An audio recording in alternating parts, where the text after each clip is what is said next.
পাকিস্তানের মাটিতে ঐতিহাসিক টেস্ট জয়ের অন্যতম নায়ক পেসার শরীফুল ইসলাম। প্রথম টেস্টে 3 উইকেট শিকার করেছেন এই পেসার। সেই পেসারকে দ্বিতীয় টেস্টে পায়নি বাংলাদেশ।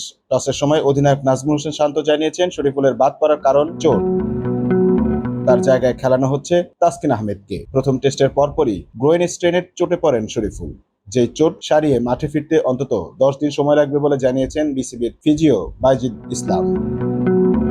শরীফুলের চোট নিয়ে বাংলাদেশ দলের ফিজিও বলেন, প্রথম টেস্ট শেষ হওয়ার পরই শরীফুলকে এমআরআই করানো হয়। তার গ্রেড 1-এর অ্যাডাক্টর স্ট্রেইন ধরা পড়েছে। অন্তত 10 দিন লাগবে তার এই ইনজুরি সারতে। ইতিমধ্যেই পুনর্বাসন শুরু করে দিয়েছে সে। চোট পড়লেও শরীফুলকে দেশে পাঠায়নি টিম ম্যানেজমেন্ট। দলের সঙ্গে থেকেই পুনর্বাসন প্রক্রিয়া চালিয়ে যাচ্ছেন এই পেসার। কেননা পাকিস্তান সিরিজ শেষে দেশে ফের ভারতের উদ্দেশ্যে রওনা হতে হবে বাংলাদেশ দলকে। পাকিস্তানের মাটিতে ঐতিহাসিক টেস্ট জয়ের অন্যতম নায়ক পেসার শরীফুল ইসলাম। প্রথম টেস্টে 3 উইকেট শিকার করেছেন এই পেসার। সেই পেসারকে দ্বিতীয় টেস্টে পায়নি বাংলাদেশ। টসের সময় অধিনায়ক নাজমুল হোসেন শান্ত জানিয়েছেন শরীফুলের বাদ পড়ার কারণ চোট।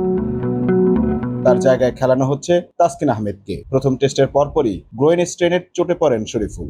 যেই চোট সারিয়ে মাঠে ফিরতে অন্তত 10 দিন সময় লাগবে বলে জানিয়েছেন বিসিবির ফিজিও বাইজিদ ইসলাম।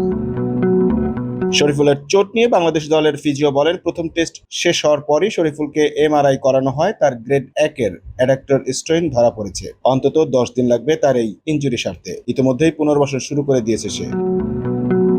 চোট পড়লেও শরীফুলকে দেশে পাঠায়নি টিম ম্যানেজমেন্ট। দলের সঙ্গে থেকেই পুনর্বাসন প্রক্রিয়া চালিয়ে যাচ্ছেন এই পেসার। কেননা পাকিস্তান সিরিজ শেষে দেশে ফের ভারতের উদ্দেশ্যে রওনা হতে হবে বাংলাদেশ দলকে।